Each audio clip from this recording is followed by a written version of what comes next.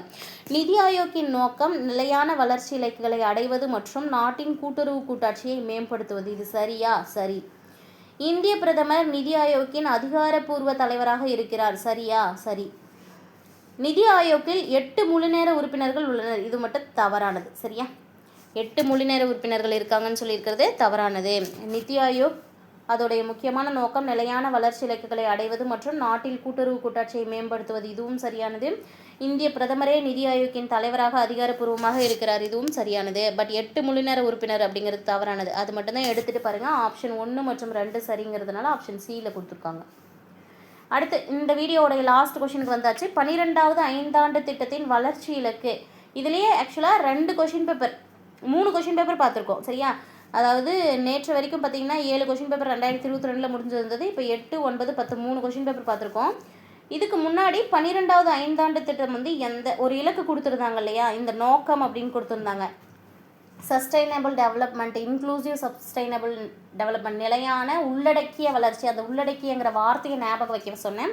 So அப்படி பார்க்கும்போது அது எதோடைய திட்டம் அப்படின்னு கேட்டிருந்தாங்க? 12வது ஐந்தாண்டு திட்டம். ஸோ 12வது ஐந்தாண்டு திட்டத்தில் இங்கே என்ன கேள்வி கேட்டிருக்காங்கன்னா வளர்ச்சி இலக்கு எவ்வளோ இருந்ததுன்னு கேட்டிருக்காங்க. ஆன்சர் ஆப்ஷன் சி 8% அப்படிங்கிறது சரியான ஆன்சர்.